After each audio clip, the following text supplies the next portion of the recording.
발표를 하게 된 노식자 헬스케어 소순상입니다. 제가 말씀드릴 거는 웨어러블 장치 개발에서 형상관리 활동 사례를 소개하겠습니다.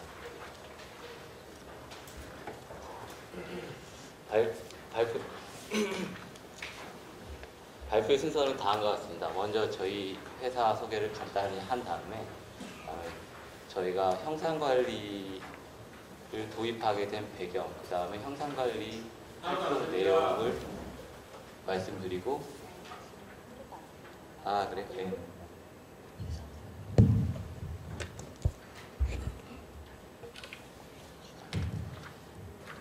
죄송합니다. 형상관리 적용한 사례를 말씀드리고 그 다음에 사업적 성과를 말씀드리면서 이야기를 마치도록 하겠습니다. 저희 회사는 녹십자 헬스케어입니다.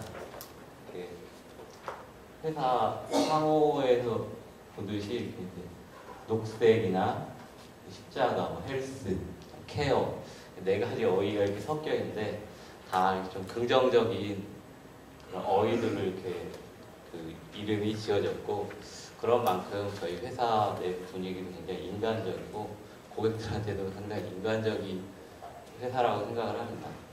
저희 회사는 그 이름에서 짐작할 수 있을 것처럼 질병관리 서비스나 건강 증진 서비스, 헬스케어 솔루션을 개발하고 제공하는 회사입니다. 저희 회사 직원 수는 정직원하고 계약 직원 합쳐서 한 70여 명 정도 되고요. 저희 회사는 2003년에 설립이 돼서 2004년에 교보생명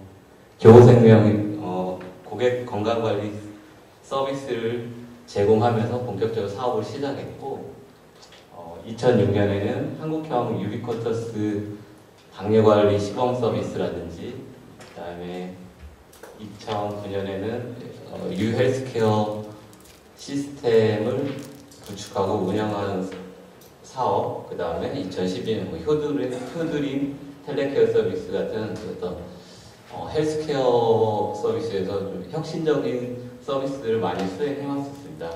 그리고 근래에는 이제 스마트 활동량이나 그런 헬스케어 장치들도 사업을 시작하게 되었고요. 저희 회사의 주요 사업은 이 세 가지로 정리가 됩니다. 먼저 헬스케어 서비스인데요. 이게 한 10년 넘게, 그러니까 오랫동안 저희 회사의 주력 사업입니다. 이거의 주요 활동은 헬스콜 센터나 메디컬 서포트, 그 다음에 방문 케어 및 중대질환 집중관리입니다. 헬스콜 센터는 회원 고객에게 의료 전문가나 영양, 운동 전문가가 건강에 대해서 실시간으로 상담을 해주는 서비스고요. 그 다음에 메디컬 서포트는 회원 고객이 아플 때 저희 회사에서 아픈 증상에 맞는 진료과를 예약 대행을 해주는 서비스입니다. 저희 회사가 지금 전국에 한 100개 정도의 큰 병원들이 제휴가 되어 있는데 그런 병원을 예약을 저희 회사를 통해서 하게 되면 이렇게 조기 진료를 받는다든가 아니면 이용 비용에 대해서 우대를 받을 수 있습니다. 그리고 이제 방문 케어 및 중대질환 집중관리 서비스는 암 같은 중한 병에 걸렸을 때 저희 의료 전문가가 직접 회원 고객을 찾아뵙고 그 질병에 대한 자세한 정보와 앞으로 진료가 어떻게 진행이 되는지 그런 것들을 설명해드리고 그다음에 힘내라고 화이팅을 해주는 그런 서비스입니다. 이 헬스케어 서비스 같은 경우는 저희가 이런 업계에서는 10년 이상 우리 국내 시장을 선도해왔다고 저희 자부하고 있고요.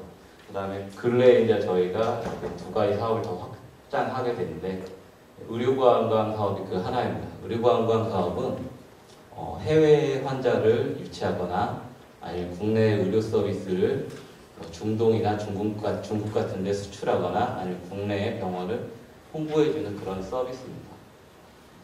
그리고 저희가 한 2, 3년 전부터 시작하게 된 모바일 헬스 솔루션이 있습니다. 여기서는 스마트 활동량계를 바탕으로 한 운동관리 솔루션이나 이건 이제 최근에 뭐 얼마 전에 출시한 제품인데 스마트컵을 이용해서 물 음용량을 관리하는 솔루션 뭐 이런 두 가지 사업을 하는 내용입니다. 오늘 발표한 대상은 이 운동관리 솔루션에서의 형상관리 활동 사례를 말씀드리겠습니다.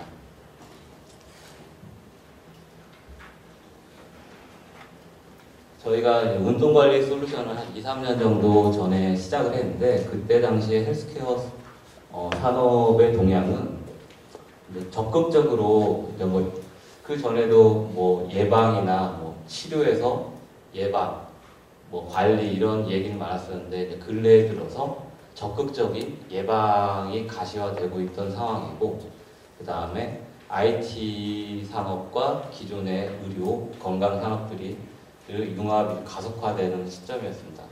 그리고 스마트폰하고 연동하는 웨어러블 장치들이 이슈화되고 있던 시점이었고요. 그래서 저희는 이제 이런 배경에서 스마트 활동량계, 이런 스마트 활동량계를 기반으로 하는 운동관리 솔루션 사업을 일으키게 되었습니다.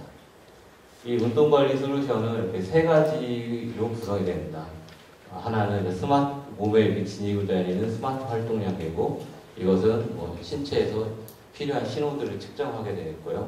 이 측정된 신호는 스마트폰 앱으로 데이터들이 전송이 되고 스마트폰 앱에서 이제 사용자에게 뭐 그 정보라든가 아니면 보기 쉬운 그래프라든지 직관적인 내용들을 인터페이싱하게 되고 또 대단히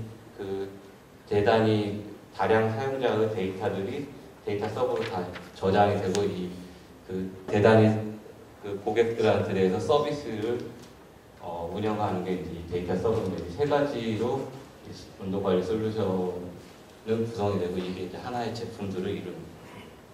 저희가 이렇게 이제 사업을 일으켰는데 사실 저희는 기존에 오랫동안 서비스를 하던 회사여서 이런 이제 하드웨어 제품을 하려고 하니까 판매나 이런 것들이 기반이 없었습니다. 그래서 저희가 취한 전략은 저희 운동관리 솔루션하고 결합할 수 있는 기존의 제품들을 찾아서 그런 제품들과 융합하는 형태 패키지 상품으로 저희가 이제 판매 전략을 삼았습니다. 그래서 실제로 저희가 이제 사업한 게 아웃도어 업체인 밀레 이제 트래킹화 판촉물로 이제 이런 활동량계를 만들었었거든요. 이걸 패키지로 판매를 했었고 그 다음에 아모레퍼시픽의 다이어트 제품하고 그 패키지 상품으로 이제 이런 제품을 만들었습니다. 그래서 실제로 이제 이게 그때 당시에 그 밀레의 트래킹화인데 앱이나 그런 활동량계 디자인 뭐 이런 것들도 아웃도어 스타일로 아웃도어 스타일로 만들었고요. 그 다음에 다이어트 제품하고 패키징 할 때는 이게 그 아모레의 다이어트 제품인데 사실 이게 좀 성공을 못했어요. 그러니까 이제 전지현이 광고도 나오고 그랬던 모델인데 성공하지는 못했는데 이 제품과 운동화와 같이 융합해서 이렇게 다이어트 제품을 출시됐고 앱 자체도 이제 그거에 타겟팅된 그런 디자인이나 기능들로 만들어졌습니다. 이렇게 이제 두 가지 그 제품과 그다음 또 저희 자체 제품도 개발하게 되었고요. 그래서 저희가 거의 1년에서 1년 반 사이에 앞서 본 두 가지 제품과 그다음 패션형이라고 패션형은 이제 저희 녹십자 헬스케어 브랜드로 출시된 제품인데 이 세 가지 제품을 거의 동시에 저희가 개발하게 됐습니다.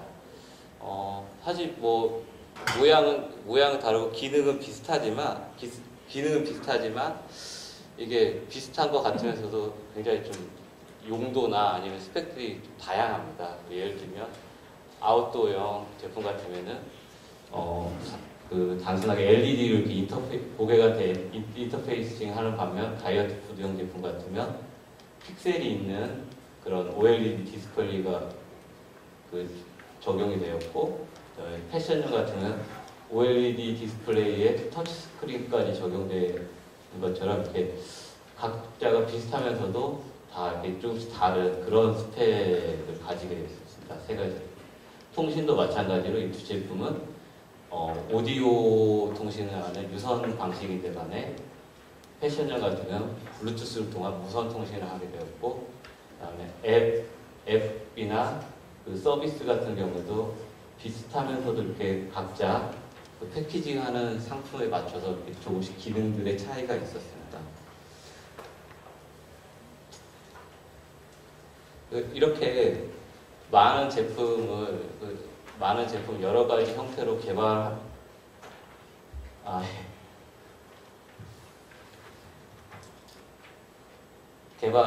개발하면서 우리가 모든 제품에 대해서 경쟁력을 얻기 위해서 각 기능 개발 담당별로 이렇게 경쟁력 있는 벤더들로 저희가 컨소시엄을 구성했고, 이 컨소시엄을 가지고 미래부에서 위탁한 이 제목의 과제를 수행했습니다. 이 과제는 스마트 단말 활동량을 기반으로 한 운동 관리 솔루션을 개발하고 그것을 사업화하는 내용이었고요. 이거 사업하고 이런 기반 기술을 개발하는 거였습니다. 그리고 운이 좋게도 저희가 이 과제를 수행하면서 나이파의 그 소프트웨어 전문기업 육성 프로그램이라는 프로그램을 지원을 받게 되었습니다. 그런데 저희가 이제 실제 이 개발을 하면서 어려웠던 점이 제품이 세 가지에다가 각각 고객들도 다르고 다른 고객에서 기획이나 요구사항들이 빈번하게 이렇게 변경이 되고, 또 참여 업체들이 과제 참여 컨소시엄에서 6개나 그 다음에 외주 용역 업체들 7개에서 총 13개 업체들 참여해서 그런 변경사항이나 이런 것들 공유하는 게 굉장히 어려웠습니다. 그래서 지금 생각하면 제 심정은 그때 당시에 개발해서 진행도 잘 안 되고 뭐가 문제인지 모를 정도의 혼돈의 상태였습니다. 실제로 일어났던 에피소드를 제가 좀 적어봤는데요. 사실 이 자료 보면 저런 게 있을까 싶은데 저희는 실제 이런 것들이 일어났습니다. 예를 들면 요구사항들이 문서가 되지 않아서 기획자 그날 이렇게 말이 바뀔 때마다 구현들이 바뀌어야 하는 상황들도 생기고, 그 다음 몇 달 전에 이렇게 본 것 같은 자료인데 이게 이메일에 있는지 서버인지 이런 것들 한참 찾는다든가, 아니면 개발자들 간에 다른 버전의 문서를 가지고 개발을 해서 장치하고 스마트폰하고 연결이 안 되는 그런 상황들도 발생을 했었고요. 그 다음에 소스나 문서, 산출물들이 과정이 없고 결과물만 있어서 이게 왜 이렇게 바뀌었는지에 대한 역사가 없어서 같은 문제들을 이렇게 반복하는 이런 문제들이 있었습니다. 이런 에피소드를 계속 반복하니까 계속 일정 지연만 생기고 있었거든요. 이럴 때 저희 이제 소프트웨어 전문 육성 프로그램에서 프로그램을 통해서 나이파에서 큰 도움을 받게 되는데요.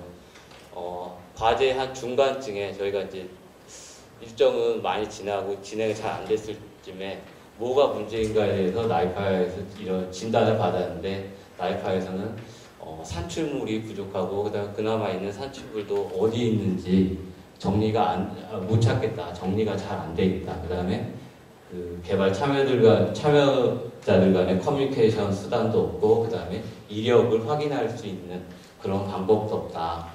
그래서 결국 형상관리 활동이 굉장히 미비하고 이 과제 수행이 완료되기가 쉽지 않을 것 같다, 이런 진단을 받았고요. 여기에 대해서 이제 몇 가지 처방을 해줘서 저희가 그런 것들을 활동을 하게 됐습니다. 첫 번째로 이제 형상화할 것들 항목을 선정하게 됐습니다. 주로 이제 문서와 이런 게 될 텐데, 뭐 많은 것들은 아니고 반드시 필요한 것들만 이제 하게 리스팅을 해서 만들게 되었고요. 뭐 요구사항 정의서라든지 소프트웨어 구조 설계서, 그다음에 인터페이스 명세서, 그다음에 품질 정의서나 테스트 케이스, 뭐 소스 코드 이런 것들을 저희가 이제 형상 항목으로 선정해서 작성을 하게 되었고요.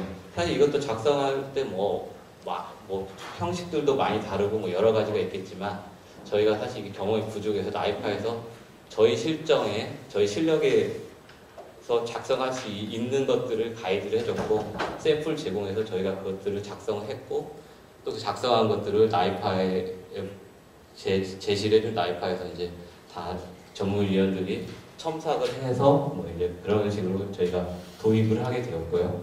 이렇게 형상 항목을 선정하고 작성하니까 이제 저희 개발 과정을 이제 빠짐없이 나누고 세분화해서 정의하게 되었고 그 다음에 개발 진행 상태를 좀 일목요연하게 볼 수 있게 되었습니다. 그리고 이렇게 작성한 형상들을 이와 같은 식별 정의로서 저희가 이름을 부여했고 그 다음에 개발 과정이 비슷한 것들로 이렇게 폴더로 해서 저희가 이제 관리를 하게 됐고요. 그 다음에 이 산출물들에 대한 목록 내역하고 그 다음에 버전 뭐 이런 것들을 명시한 형상 항목 관리 대장을 관리하게 되었습니다. 사실 지금 시점에서 이게 제일 유용한 것 같습니다. 어떤 산출물이 있는 것 같은데 그게 있는지를 바로 확인할 수 있고 어떤 게 가장 최종 구현인지를 알 수 있기 때문이고요. 그리고 이제 저희한테 가장 큰 변화는 그 전에 커뮤니케이션이나 이력 관리 방법이 마땅한 게 없었는데 나이파의 권유로 소스 관리 툴로는 SVN하고 그 다음에 커뮤니케이션이나 자료 공유, 뭐 형상 관리 툴로는 레드마인을 도입하게 됐습니다. 실제 이제 저희가 이거 설치부터 뭐 사용 같은 걸 잘 몰라서 그 관련 전문가들을 나이파에서 소개해서 저희한테 이틀 동안 강의도 해주고 그 다음에 실제로 설치나 사용 것들을 알려줬습니다. 이렇게 설치하면서 과제 참여자들 간의 커뮤니케이션도 쉬워지고 그 다음에 그런 형상들에 대한 이력 추적이 가능해지고 자료 공유가 쉬워지고 결함 이슈 같은 그 실제 과제 진행 관리가 되었습니다. 이런 형상 관리 활동을 통해서 저희가 궁극적으로 제품 품질을 높일 수 있었고 그 다음에 그 세 가지 제품을 납기 내에 개발할 수 있었고요. 그다음 그 세 가지 그 제품을 사업화해서 총 한 9억여 원의 매출을 달성하게 되었습니다. 네, 제가 준비한 건 여기까지입니다. 제가 좀 원래 시간을 몰라가지고 좀 쫓기면서 말해가지고 좀 죄송합니다. 이상으로 발표를 마치겠습니다. 네, 안녕하세요. 저는 코난 테크놀로지에서 품질 관리를 담당하고 있는 이형주라고 합니다. 제가 설명드릴 거는 지속적 통합을 통한 코드 품질과 결함 발견론 향상 사례인데요. 좀 말이 길죠. 저희가 그 지속적 통합이라고 하면 저희가 이제 CI라는 용어를 씁니다. Continuous Integration이라고 하는데 말씀하신 것처럼 저희는 그 기술을 활용을 해서 저희가 지금 제품을 만들고 있는 것들을 전부 다 이제 적용을 했고 그 부분들을 어떻게 했는지 그리고 그 당시 어떻게 해서 과정들을 좀 설명을 드리도록 하겠습니다. 일단 저는 코난 테크놀로지라는 회사를 다닙니다. 근데 코난이라고 치면 여러분들 보시는 것처럼 미래소년 코난이 있고요. 그 다음에 맨 끝에 있는 명탐정 코난이 있습니다.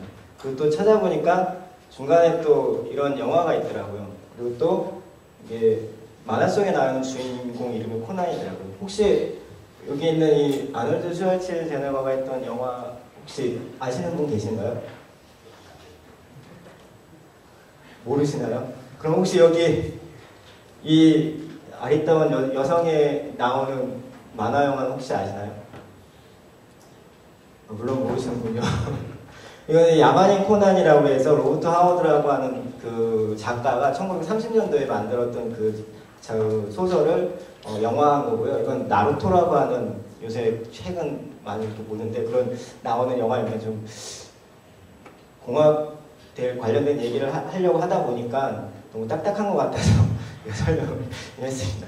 저희 회사는 코난이라는 이름을 줬는데요. 코난이라는 이름은 코리안 내추럴 랭귀지 어나리시스라고 하는 이름의 앞글자들을 따가지고 와서 코난이라는 이름을 줬습니다. 저희 회사는 자연어 처리를 기반으로 해서 검색과 멀티미디어 콘텐츠 관리 및 아카이빙 기술들을 연구를 좀 계속하고 있고요. 그에 따라서 검색 엔진, 미디어 콘텐츠 관리, 그 다음에 소셜 분석, 그 다음에 빅데이터 분석 등을 하고 있는 사업 등을 진행을 하고 있습니다. 그래서 저희 회사는 빅데이터 비정형 솔루션 회사이기도 합니다. 그래서 저희가 지금 요새 하고 있는 것들은 이제 SNS에 있는 뭐 어떤 평판 분석이나 이런 것들을 펄스케이라고 하는 제품을 통해서 분석도 하고 있고요. 그 다음에 텍스트 어널리티라고 해가지고 빅데이터에 대한 어떤 그 비정형적인 데이터들을 갖고 와서 저희가 현재 그 분석하고 그 분석된 내용들을 저희가 고객들이 원하는 형태대로 알려드리는 그런 솔루션들을 제공을 하고 있습니다. 그래서 저희 회사는 보면은 미디어 컨텐츠 관리하고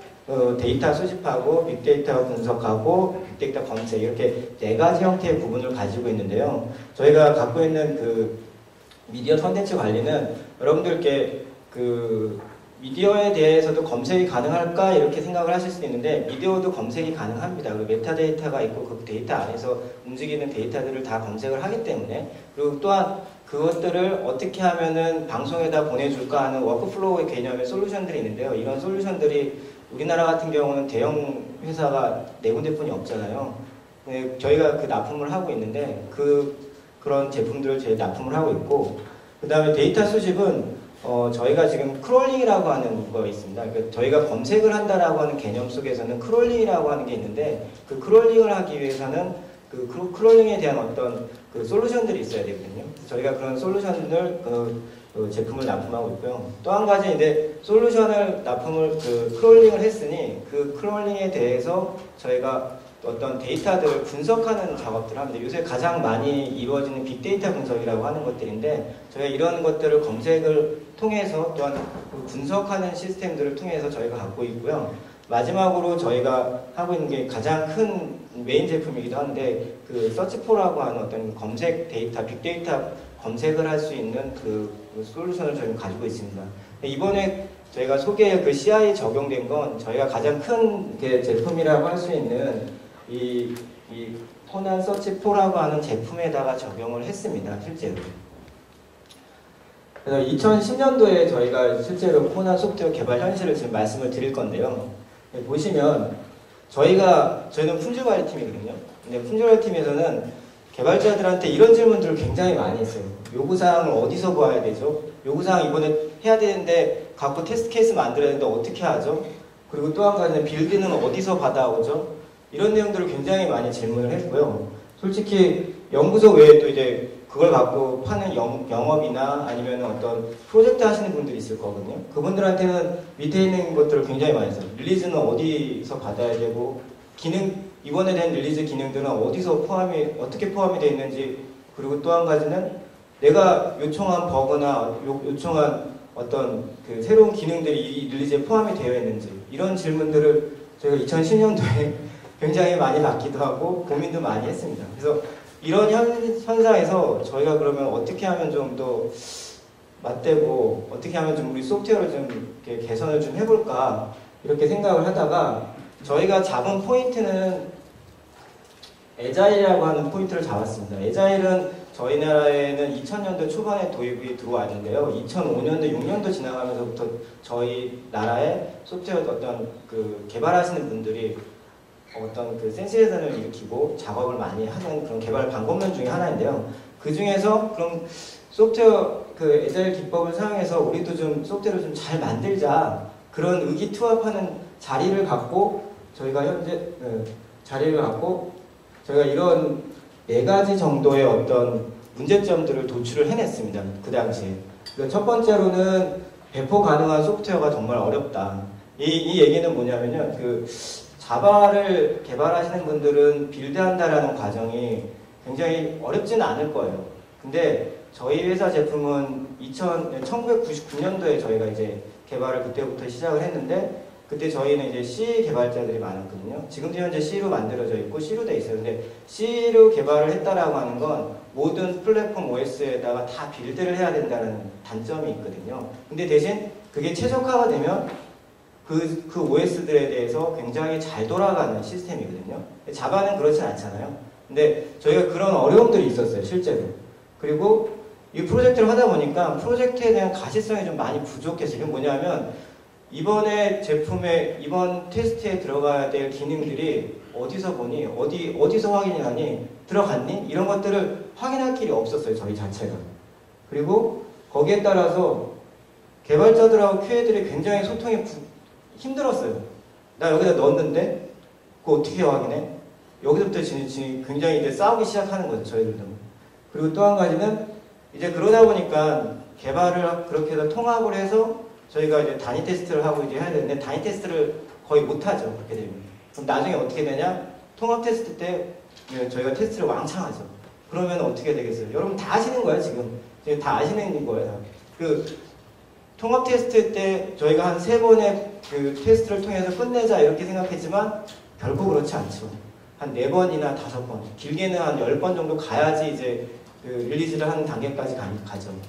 그리고 마지막으로 이제 그러다 보니까 코드 품질이 어떤 저하가 일어나는 이게 무슨 말이냐면 테스팅을 여러 번 했더니 릴리즈 날짜는 다가오고 릴리즈 날짜 일단 지났고 그러다 보니 임시성으로 코드를 계속 넣어주고 그러다 보면 맞추긴 하죠. 근데 그게 배포가 되는 그 순간 더 많은 오류들이 일어나죠. 그래서 저희가 그래서 키포인트를 잡았던 거는 보이시는 것처럼 컨티니스 인티그레이션을 구현하자. 모든 걸 한번 CI라고 하는 거에 적용을 해보자. 그래서 얻을 수 있는 건 개발 향상성, 그리고 유지 보수성 향상, 소프트웨어 품질 향상을 한번 해보자 라고 하는 이러한 문제점을 도출을 해서 실제로 여기에다가 이제 저희들이 잘 모르타니까 저희들도 이 당시에는 이런 걸 CI를 어떻게 해야 될지 몰랐거든요. 네, 그래서 소프트웨어 현장 지원을 했고 거기서 컨설팅 하시는 전문 요원들을 받아서 저희가 같이 진행을 했습니다. 그래서 잠깐 CI를 소개해드리면 CI는 그 익스트림 프로그램이라는 그 애자일 개발 방법론에 하는 실천 사항이에요, 그냥. 근데 이거 그 XP에서 한다고 해서 여기만 쓰냐 그런 건 아니거든요. 모든 개발 방법하고 상관없이 CI는 어디든지 다 들어갈 수 있는 구현 형태고요. 또 한 가지는 이게 소스 코드를 컴파일, 테스트, 검사, 배치해서 처리하는 자동화 과정이라고 보시면 돼요. 근데 이 CI를 관련되어 있는 툴들이 굉장히 많습니다. 오픈소스도 많고 사용 툴도 많고요. 그리고 또 보시는 것처럼 개발자의 소스 코드 변화를 자동으로 인지해서 매일 자동 빌드를 해서 코드의 통합을 빅뱅 방식이 아니라 점진적으로 한다는데 점진적으로 한다는 거는 우리가 만들어 놓은 게 여러분들 기획서가 우리가 만들어 놓은 제품이 아니고 설계서가 우리가 만들어 놓은 제품이 아니에요. 소스를 갖고 빌드해서 나온 게 우리가 만든 제품이에요. 그것들을 점진적으로 나올 수 있게끔 해주는 어떤 구현 방법이라고 생각하시면 되고요. 그 다음에 자주 통합을 통해서 발생할 수 있는 문제를 조기에 해결할 수 있다. 그래서 이렇게 보시면 시스템이 굉장히 간단해요. 보시는 것처럼 개발자들은 커밋된 내용들을 그 소스 레파지토리에다가 등록을 하면 되는 거고요. 이 CI라고 하는 통합 서버가 있어요. 이 서버에다 여기 보이시는 것처럼 빌드 스크립트를 만드시는 거거든요. 보시는 것처럼 소스 코드 컴파일, 테스트 수행, 검사 수행, 소프트웨어 배포 이런 것들을 빌드를 할 수 있게끔 만들어 놓고 그것들을 여기다가 저장을 해놓은 다음에 이 소스가 변경이 될 때마다 이 CI가 갖다 폴링을 해가지고 그걸 계속 지속적으로 확인할 때 돌릴 수 있는 그런 방법이라고 보시면 될 것 같습니다. 예, 구체적으로 저희가 이제 현행을 좀 말씀을 드리면 저희는 예전에 이런 방식을 했어요. 수동 빌드를 했습니다. 그리고 거기에 따라 리그레이션 테스트라고 했는데 여기서 리그레이션 테스트라고 하는 건 저희만의 그 정의 방법이 있어요. 저희가 배포를 해요, 소프트웨어를. 근데 소프트웨어를 배포를 하고 나면 그 배포된 것 중에 외부에서 그러니까 우리가 그 QA팀이 그 테스팅을 못하는 환경들이 있거나 예기치 못하게 발견되는 오류들이 있어요. 근데 그런 것들을 전부 다 저희가 수집을 해서 그 환경을 만드는 과정들을 가져요. 그리고 만든 과정에 따라서 그 환경을 만들어서 테스트하는 것들을 저희는 리그레이션 테스트를 한다라고 하고 있어요. 그래서 저희가 이러한 형태대로 그 과정을 가지고 빌드를 하고 거기다 어떤 스크립트를 넣고 하는 작업들을 했는데 이번엔 바꾸면서 CI를 통해서 바꾸면서 저희는 그 KSC하고 CPD하고 이런 그 정적 분석이나 코드 분석에 대한 룰들을 집어넣을 수 있는 부분들을 집어넣고 그거를 이제 자동화 시켰고 자동화된 상태에서 빌드를 하게 되면 결과가 나오면 그거를 이제 저희 이제 유닛 테스트라고 하는 부분들을 다시 진행을 하고 그 다음에 그거에 대한 커버리지로 확인을 하고 끝내는 이런 형태대로 저희가 지금 이거를 이제 그 CI라고 하는 빌드 스크립트 안에다 다 집어넣는 과정을 넣게 됐습니다. 간단히 보면 저희는 이렇게 나왔어요. 1단계는 그 빌드를 할 때 1단계는 그 개발자들이 그 스크립트를 만들어 둔 걸 주고 2단계는 보이는 것처럼 저희가 이제 QA 영역에서 하는 단계로 빌드를 나눴어요. 그러니까 이 전체가 하나로 움직이는데 1단계하고 2단계는 이제 로지컬하게 좀 나눠서 움직였거든요. 그래서 보시는 것처럼 빌드하기 전에 클린하고 그 다음에 소스 코드 컴파일하고 검사 돌린다는 게 아까 얘기했던 KSC나 그 정적 도구 툴 뭐 이런 것들을 집어넣어가지고 돌리는 작업들을 진행을 하는 거죠. 그게 끝나고 나면 저희가 자동으로 배포하고 설치하는 스크립트를 만들어서 그런 부분들을 실제로 그러니까는 저희가 제일 먼저 고민하는 게 패키징이 돼서 나왔는데 그것부터 다시 설치하고 기본적으로 하는 작업들이 있단 말이에요. 근데 이 기본적으로 하는 작업도 사람이 하는 거거든요. 비용이 들어가는 거라서 그거를 사람이 아닌 자동화돼서 그리고 그 밤에 CPU 서버가 밤에 놀고 있을 때 그때 작업하는 건 어떨까 해서 이제 집어넣어놨고 거기에 따라서 이제 저희들이 이제 API 테스트라는 거 하는데 이 부분은 좀 더 제가 뒤에서 좀 더 많은 좀 저희가 좋은 사례들을 말씀을 드릴게요. 그리고 나서 소프트웨어 배포를 하는데 배포는 저희가 지금 현재도 자동화돼서 배포를 해요. 저희가 이게 일일 빌드로 돼가지고 저희가 만들어 놓은 요건이 맞으면 무조건 그 배포 시스템에 들어가 있고 배포된다라고 하는 건 그냥 그거는 언제든지 어디든지 갖다 쓸 수 있는 그래서 뭐 프로젝트 하는 사람들이나 아니면 그 영업들이나 자기가 스스로 깔고 설치하거나 이런 것들을 할 수 있게끔 저희가 지금 과정을 가졌고요. 이게 이제 좀 복잡한데 그림이 이제 저희 그때 만들 당시에는 굉장히 복잡하게 그림을 그렸어요. 근데 보시는 것처럼 CI는 이제 마스터라고 하는 게 있어요. 그러니까 내가 SVN에 그러니까 저희가 쓰고 있는 게 소스가 이제 SVN이라는 그 툴을 사용하는데 SVN에다 이제 개발자가 커밋을 하면 커밋된 내용을 가지고선 이 마스터라고 하는 놈이 이제 폴링을 해서 갖고 와요. 커밋한 게 몇 개 있네, 변경됐네. 그러면 얘가 갖고 오면 이 에이전트들이라고 하는 거 있어요. 제가 아까 말씀드린 것처럼 저희가 빌드하는 머신이 한 16개 정도 되거든요. 그 16개에다가 이걸 다 돌려야 돼요. 근데 그거를 얘가 돌리는 게 아니라 얘는 갖고 오면 이 에이전트들이 있어요. 그 CI에 대한 에이전트 툴들이 있는데 그 에이전트 툴들한테 다 전달을 해줘요. 그러면 각각의 머신에서 그 빌드를 하고 빌드한 과정들을 그 수행하고 끝나면 아까 말씀 그 스크립트에 따라서 그 정적 분석도 하고 API 테스트 하고 그 다음에 저희 리그레션 테스트 하고 이런 작업들을 이놈들이 다 하게끔 되어 있어요. 그리고 이제 보면 이제 뭐 소나라든가 이런 그 정적 분석을 하고 난 뒤에 나오는 가시성을 볼 수 있는 공개 툴들이 있거든요. 그런 것들을 통해서 보게 되고 실제로 그렇게 돼서 나온 것들은 BTS라고 하는데 이제 버그 트래킹 시스템이나 이슈 트래킹 시스템이라고 하는 거하고 연동을 시켜서 실제로 여기에다가 결함을 등록하는 형태대로 이렇게 자동으로 그러고 난 다음에 거기에 대한 대시보드를 볼 수 있게끔 이렇게 과제를 할 때는 이렇게 했어요. 저희가 과제를 2011년도쯤에 이 과제를 했거든요. 지금은 이 부분은 없어졌어요. 저희가 이거는 하진 않고 있어요. 왜냐면 되게 짜증나더라고요. 짜증나는 게 뭐냐면 이게 매일매일 돌아가는데 그 하는 게 있고 여러분들 이제 유지보수하는 제품이 있고 개발하는 게 있잖아요. 그러니까 차기작을 만드는 데 있고 근데 유지보수는 이게 좀 한두 건 나오니까 상관이 없는데 개발하는 데에다는 계속 빌드를 넣으면 당연히 빌드가 오류가 더 많아요. 근데 오류 나는 것들 여기다 다 집어넣으면 개발자들이 일일이 가서 확인하고 그거 끄고 그 다음에 커밋하고 이런 작업들을 해야 돼요. 그러니까는 이제 속된 말로 미치고 돌아버리는 거죠. 하지 말자. 근데 안 해도 되는 게 이거를 하는 이유 중에 하나는 개발자들이 안 할까봐 했던 건데 실제로는 이 CI 서버 자체는 메일링 시스템들을 갖고 있어요. 그래서 각각의 내가 어떤 담당 개발자들한테 별도로 메일들을 다 보낼 수가 있거든요. 그래서 메일을 보내고 나면 그 메일 안에 페일된 내용들이 다 들어가 있어요. 그러면 자기가 보고 고치면 되고 QA 입장인 저희 같은 경우에는 그 CI에도 대시보드가 따로 있거든요. 그 대시보드 안에서 그걸 보면서 처리를 한 것들을 과정을 보면 돼요.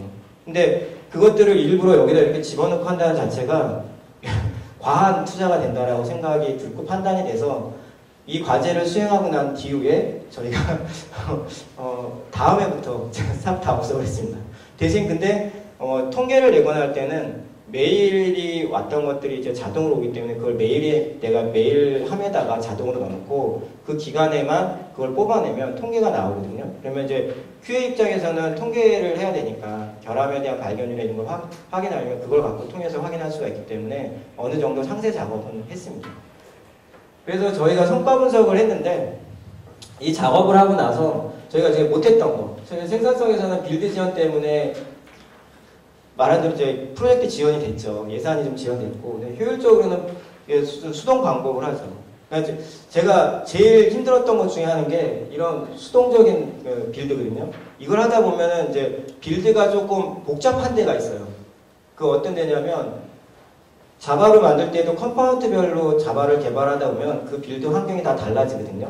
그러면 수동으로 하면 그 빌드 하던 사람들이 특히 이제 QA나 이제 개발자들이 이제 그걸 하는데 그분이 뭐 상을 당하셨다거나 아니면은 뭐 휴가를 갔다거나 그러면 빌드를 할 수가 없는 상태가 돼버려요.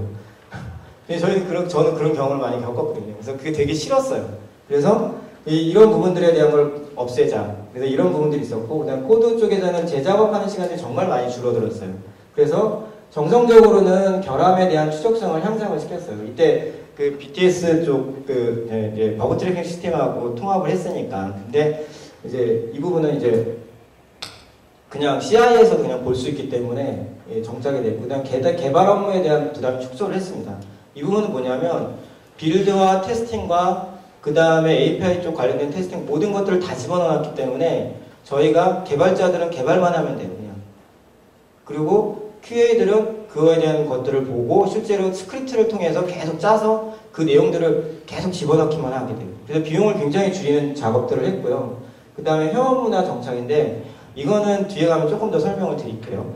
그리고 이제 프로젝트 가식성 확보는 아까 말씀드린 CI 쪽에서 매일 빌드가 되기 때문에 빨간불이 들어오는 것들이 보여요. 그러면 보이면은 당연히 어디선가 오류가 났겠구나. 그럼 이제 그 내용을 보고 개발자들하고 얘기를 해서 그런 부분들을 같이 협업해서 당일날 다시 수정해놓고 반영을 해주면 다음날 아침에 또 확인하는 그런 형태대로 움직이기 때문에 이런 가식성을 확보를 했습니다.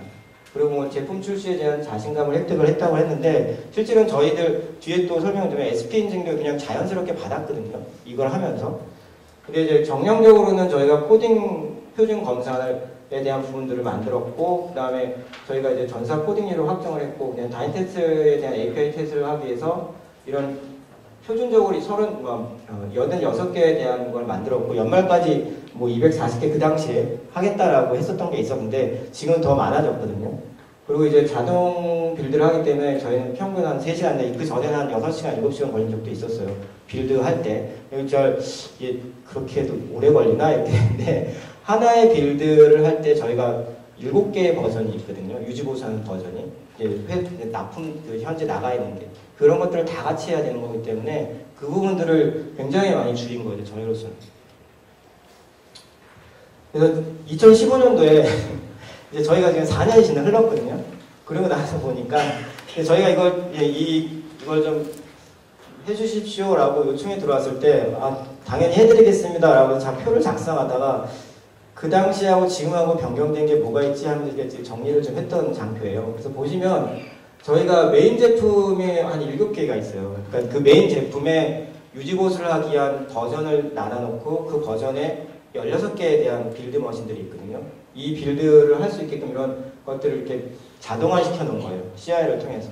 그래서 그 제품을 자동화시켰다는 건 낭비를 요소를 좀 많이 뺐고요. 그리고 이제 저희가 시장에 어떤 제품을 적시에 출시장에 기여를 했다라는 건 예를 들어서 여러분들 이제 트렁크, 그러니까 SVN에 보면 이제 트렁크라는 게 있고 이제 브랜치라는 게 있고 태깅이라는 게 있는데 트렁크는 여러분들 개발하는 버전들을 쓰거든요, 실제로. 근데 트렁크는 개발자들이 엄청 손을 많이 가요. 왜냐면 현재 개발해야 되는 거니까. 근데 브랜치에 있는 거, 그러니까 지금 제품을 출시한 버전들이 있거든요. 근데 이 버전들은 손을 잘 안 가요. 처음에는 좀 가다가 나중에 가면 이거 어떤 코드를 짰지 이런 게 많이 생겨요, 실제로. 근데 그 버전은 되게 중요한 거거든요. 제품이 나갔기 때문에 그걸 함부로 어떤 그 기능이나 이런 것도 호환성을 유지해야 되기 때문에 그런 부분들을 함부로 고칠 수는 없어요. 그래서 근데 한번 나간 제품에 대해서 오류가 들어오면 그걸 이제 고치고 다시 빌드하고 다시 테스팅을 해야 되는데 그런 부분들이 예전에 했던 것까지 테스트를 하기에는 너무 많은 시간이 많이 걸리는 거죠. 그 관련된 주변 제품을 다 테스트해야 되니까. 근데 그런 부분들을 다 그 CI 안에 스크립트 안에 집어넣어 버렸더니 다음날 이틀 정도만 후면 그 고객한테 납품할 수 있는 제품으로 저희가 내보낼 수 있는 그런 장점을 가지게 됐어요. 그리고 이제 가식성 확보인데 이게 지금 저희 팀에서 하고 있는 역할 중에서 좀 큰 부분이기도 하고요. 보시는 것처럼 저희가 저희 제품의 그 검색 엔진한 기능들이 주 메인 기능이 한 64개가 있어요. 그것들을 이제 매일 그 스크립트를 돌리게끔 하고 리그레이션 테스트는 아까 말씀드린 것처럼 외부에서 들어온 결함들은요 되게 많죠. 한 600개 가까이 되거든요. 이것들을 전부 다 그 스크립트 안에 집어넣어서 돌릴 수 있게끔 했고 추가 기능으로 이제 지금 제품 버전업이 될 때마다 저희는 마이너 버전에 대해서는 그 브랜치를 따가지고 유지 보수를 계속 하거든요. 그래서 지금 그 부분들에 대해서 항상 기능을 추가해서 이렇게 이러한 것들을 매일 자동화 테스트를 하고 저희가 마지막으로 작년에 했던 게 성능 테스트였어요. 그러니까 영업 하시는 분들이나 아니면 프로젝트 하시는 분들이 가장 질문이 많았던 게 야, 이 제품 성능 보장하니? 어디까지 해주니? 이런 질문들을 많이 받았거든요. 근데 실제로 프로젝트 개발하시는 분들이 개발을 하고 맨 마지막에 성능 테스트 하는데 성능 테스트 하려면 환경도 구성해야 되죠. 또 거기에 따라서 만들어야 되는 게 굉장히 많잖아요. 근데 그런 거를 한 번에 해결하자. 그래서 끝나고 나면 무조건 성능 테스트 한다. 데이터는 만들어 놓고 저희가 하는 거니까 저희가 하는 일들은 데이터, 그 환경을 구성하는 게 굉장히 더 힘을 많이 들였고요. 그게 되고 CI에다 붙여놓으면 매일매일 리포트가 나오는 거예요. 그러면은 그 중에서 가장 많이 나온, 가장 성능이 좋게 나온 것들을 하고 결합에 가장 다 클리어한 제품들을 가지고선 저희가 제품을 내보내거든요.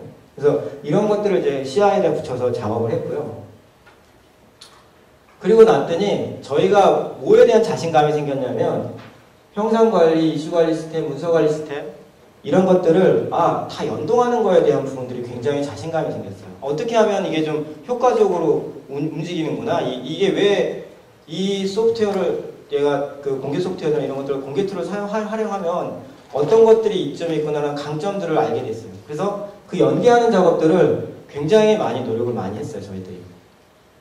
그리고 마지막으로 SP 인증을 받았는데 2013년도에 받았거든요. 저희가 2010년도에 그렇게 해서 11년도에 하고 12년도 이 작업을 계속 한 다음에 13년도에 받을 때 보통 소프트웨어 프로세스나 CMM이나 CMMI 같은 거, 스파이스 같은 거 받으려면 보통 한 1년 전부터 준비를 하거든요, 실제로. 근데 제가 그거를, 저는 원래 프로세스 담당이었어요, 원래는. 그래서 그런 것들을 많이 해봤기 때문에, 이거 과연 할 수 있을까 했는데, 이거 하고 나서, 거짓말 안 하고 한 3개월 정도 문서 정리 좀 더 하고 나서 그냥 받았어요, 저희는. 그래서 받은 게 그냥 이 인증이거든요. 소프트웨어 프로세스 인증. 그래서 이런 부분들에 대한 어떤 자신감을 얻게 됐죠. 그래서 저희가 하면서 개선 사례인데요. CI를 통해서 했던 개선 사례가 첫 번째 SV에 대한 정책을 굉장히 엄격하게 가져왔어요. 여러분들 소스에 대한 레퍼지토리는 개발자만의 고유의 영역이 아니거든요. 개발자만이 갖고 있는 영역이 아니라 그 영역은 모든 사람들이 공유하는 영역들이에요. 개발을 했던 내용을 확인하기 때문에. 그래서 저희는 메이저, 마이너, 패치, 핫픽스라고 하는 걸 명확하게 규정을 하고 이런 부분이 생기면 우리는 마이너로 간다, 패치로 간다, 그 다음에 메이저로 간다 이런 부분들을 정의를 했습니다. 물론 정책적으로 뭐가 하는 건 있죠, 당연히. 또 이게 기계적으로 하는 건 아니니까요.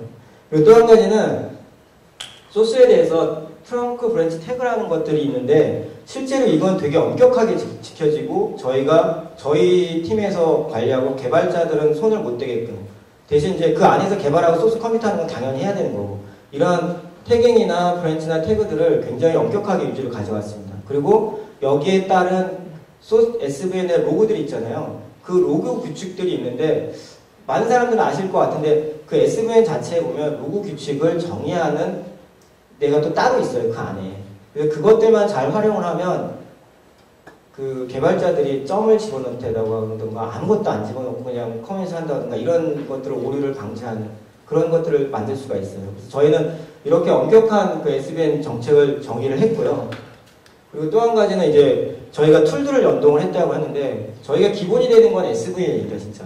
이 SVN에다가 기본이 돼서 실제로 저희는 통합 빌드 머신을 통해서 이게 좀 점점점인데 이게 저희들 갖고 있는 다른 빌드 머신들이거든요. 빌드를 하고 거기에 따라서 이게 지금 저희가 갖고 있는 버그 트래킹 시스템이랑 저희가 분석 관리 시스템이에요. 이런 걸 지금 같이 연결하는데 예를 한번 들어볼게요. 예를 들어서 개발자가 내가 코드를 커밋을 하고 로고를 안 남기고 그 다음에 커밋을 하고 그냥 올려버렸어요.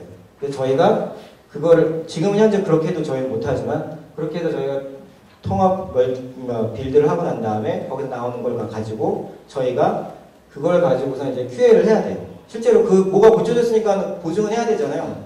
근데 소스에 아무것도 없고 그래 없어요. 그러면 어떡할 거예요? 당장 달려가죠. 가서 물어본단 말이에요. 개발자. 야, 너 뭐 고쳤니? 이것도 시작하죠. 근데 개발자는 그거 고쳤어. 이렇게 얘기해요. 그래? 그거 갖고 내가 어떻게 테스트 케이스를 만들까? 이제 그때부터 이제 머리 맞대고 이제 거기서 뭔가 정리를 하죠. 그러면 이제 그때부터 비용이 발생을 하는 거거든요, 실제로. 근데 저희가 이걸 운영하는 것 중에 하나는 뭐냐면 저희는 죄송합니다. 개발자들이 개발을 하기 전에는 그 헤라라고 저희 이제 헤라인데 이제 이슈 트래킹 시스템에다가 티켓을 다 등록을 해요. 자기가 개발해야 되는 것들이 무엇인지에 대해서 티켓을 등록을 하고 그 개발된 내용들을 거기다 씁니다. 그리고 내가 만약에 문서를 작성해야 돼 라고 하면 문서에 대한 부분들을 거기다 작성을 합니다. 그리고 작성은 이제 이런 문서 위키 관리 시스템인데요. 위키 시스템인데 여기다 작성을 합니다. 그리고 거기에 대한 링크를 여기에 있는 이슈 트래킹 본문 안에다 그냥 넣습니다. 그리고 개발자는 실제로 그런 개발을 하게 되면 끝나게 되면 여기다 커밋을 할 때 다른 거 안 넣고요. 그냥 소스 그 이슈에 대한 그 번호만 로그 그 SVN 로그장에 찍어서 넣습니다. 그렇게 되면 CI 쪽에서는 QA에서도 볼 수도 있고 이번에 이게 들어왔구나 그러면은 QA는 그걸 가지고서 실제로 이슈 트래킹 시스템에서 실제로 그 변경된 내용들을 확인을 합니다.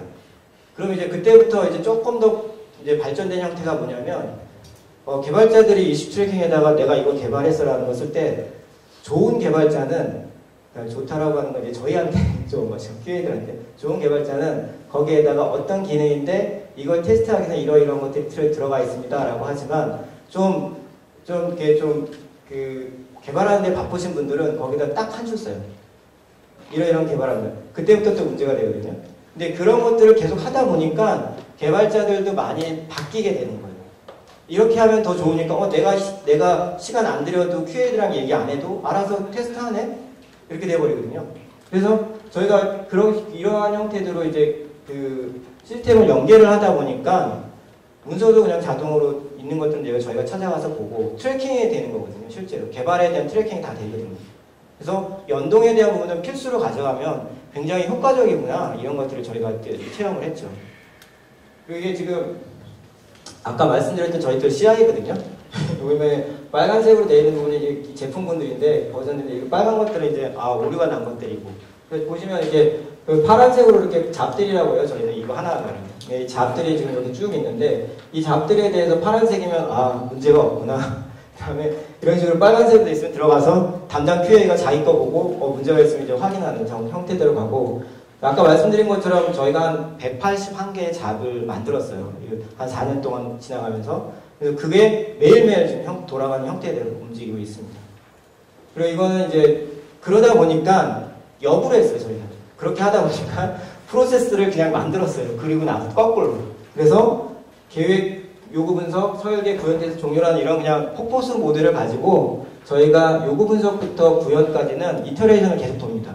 트렁크 할 때는. 그래서 개발자들은 계속 거기다 집어넣고 그럼 저희는 그 문서들을 이렇게 따라가면서 이렇게 보는데 그 문서들이 이런 형태대로 이렇게 다 연결이 돼 있어요.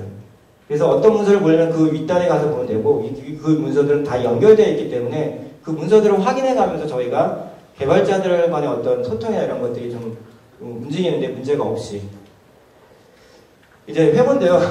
아까까지 잘했는데 솔직히 잘하는 팀도 있고 못하는 팀도 있어요. 근데 저희가 잘하는 팀의 개발자들하고 이렇게 얘기를 해봤을 때하고 못하는 팀하고 개발자들을 얘기했을 때 공통점들이 몇 개 있더라고요.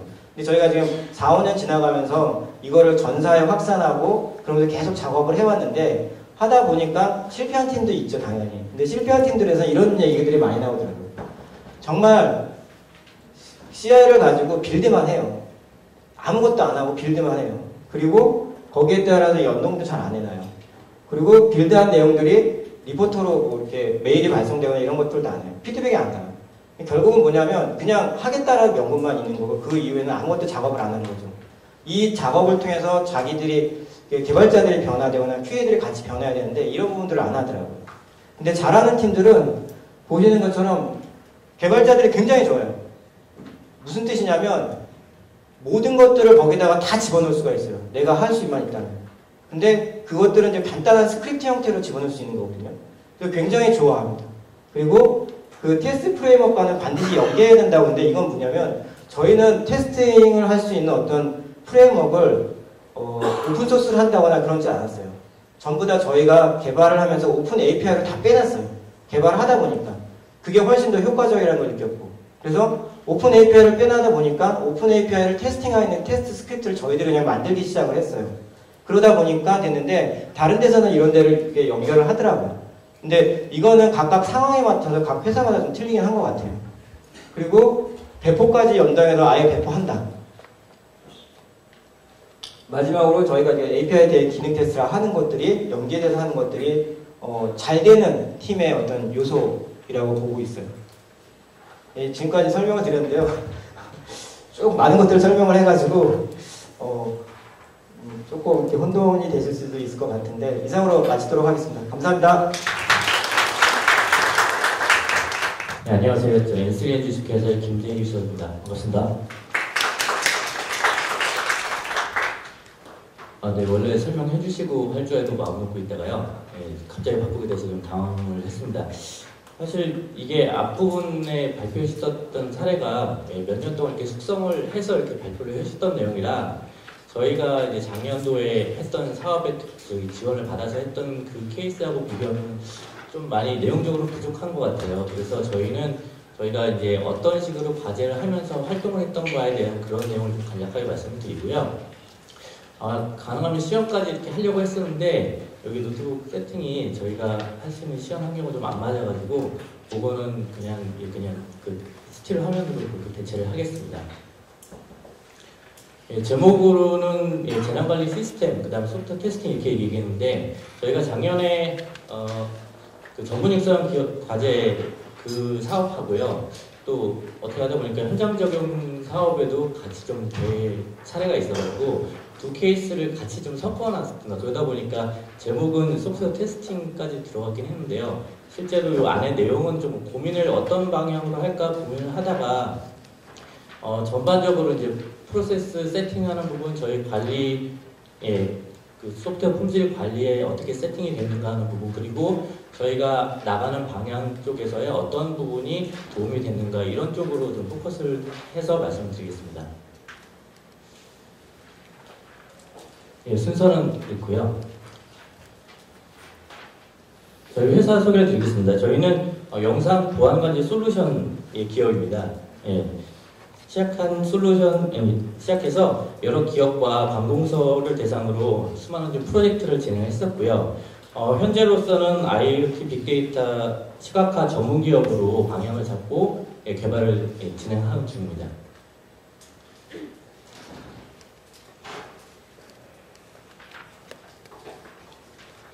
이것도 넘어가겠습니다.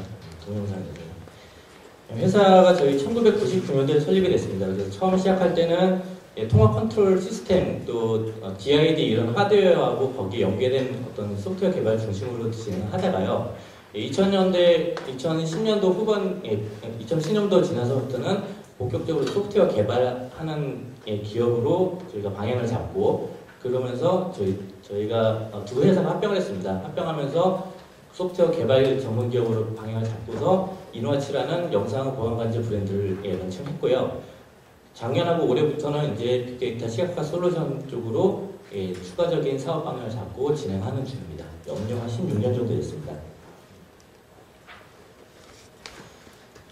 저희 회사가 갖고 있는 그 기술 중에서 핵심 기술 두 가지를 좀 간단하게 말씀드리겠습니다. 왼쪽에 보시는 일상생활에서 발생할 수 있는 데이터들은 되게 많은데요. 이 다양한 종류의 데이터들을 어떻게 좀 이렇게 규격화를 시키고 이렇게 하다 보니까 약간 여러 가지 특성을 가진 이종의 데이터들로 나오게 됩니다. 그래서 이 이종의 데이터를 갖다가 어떤 한 화면에 직관적으로 표출할 수 있는가를 고민하고 그를 통합 표출할 수 있는 그런 솔루션으로 갖고 있는 기술이 저희가 첫 번째 이종 데이터 매시업이라는 그런 이름으로 갖고 있는 기술입니다. 두 번째는 대용량 영상 데이터 전송 효율화 기술인데요. 저희가 영상 관제, 보안 관제 쪽으로 하다 보니까 그쪽에 이제 쌓인 노하우가 이제 있게 됐습니다. 처음에는 기존 원 영상에 보내주고 있는 그런 스트림을 갖다가 그대로 이제 재생을 하는 방식으로 하다 보니까 한 화면에서 표출할 수 있는 개수라든지 이런 어떤 실제 물리적인 하드웨어적인 제약이 좀 많이 걸리다 보니 이를 소프트웨어적으로 처리하기 위해서 비트레이트라든지 해상도, 리사이징이라든지 이런 기술을 통해 가지고 실시간으로 원격지에서 사용자가 원하는 어떤 스트림의 양으로만 보내줄 수 있게끔 그렇게 한 4년 전 그때 이제 특허를 받고 가지고 있는 기술이 있습니다. 조금 예전 기술이라 아마도 요새는 대부분 많이 웹상에서도 이런 기술들이 나온 걸로 알고 있습니다. 저희가 갖고 있는 핵심적인 기술로 과연 무엇을 할 수 있는가에 대해서 지향하는 바는 보시는 것 같습니다. 문제를 얼마나 빨리 발견하고 조직할 수 있는가에 대해서 첫 번째 비디오를 통해서 사람이 또는 요새 이제 지능형 영상 장비가 지능형 시스템이 발견할 수 있는 항목, 문제를, 그리고 두 번째는 데이터 중심에서 그 데이터들이 내보내주고 있는 어떤 문제들을 빨리 발견할 수 있는가. 이 두 가지를 한꺼번에 합쳐가지고 어떻게 보여주게 되면은 보다 더 사용자라든지 시스템이 금방 인지하고 대처할 수 있는 그런 시스템이 되지 않을까, 이런 방향을 지향하고 현재 만들고 있습니다. 앞서 여러 번 설명드렸듯이 영상보안관제 시장에서 저희가 어떤 소프트웨어적인 품질 관리 측면에서 일을 시작한 건 아니기 때문에 필요해서 만든 제품을 가지고 지속적으로 업데이트를 하다 보니 왼쪽에 아래쪽에 보시는 그런 좀 문제들이 있었습니다. 저희가 국내 시장에서 이제 자리 잡고서는 있던 그걸 뛰어넘기 위해서 뭔가 다른 부분을 해야 되는데 현재 갖고 있는 거 가지고서는 많이 부족한 부분은 특히 저런 품질 수준에 대한 부분, 그 다음에 저희가 갖고 있는 솔루션이 너무 정적인 부분이기 때문에 그 변화에 대해서 재빨리 대처할 수 없다. 이 부분이 큰 문제점으로 대두가 됐고요. 이 부분을 이제 해결하기 위해서 새로운 좀 시장하고 시장 쪽을 이제 조사를 하다 보니 글로벌 수준의 품질이라든지 이런 기능들이 필요하게 됐다라는 결론을 냈습니다. 다시 정리하면은 크게 세 가지입니다. 빅데이터, IoT, 클라우드 이런 트렌드에 따라서 다양한 기기와 시스템에 적용 가능한 솔루션을 요구를 받고요. 또한 국내 시장 한계를 벗어나서 글로벌 시장으로의 진출을 요구받고 있고요. 또 기능 구현 위주의 기술 경쟁력에서 품질 신뢰성을 강조하고 있는 그런 경쟁력으로 품질 수준을 갖다가 올리는 이 세 가지 요구사항을 저희 개발 쪽에서는 이제 요구받게 됐습니다.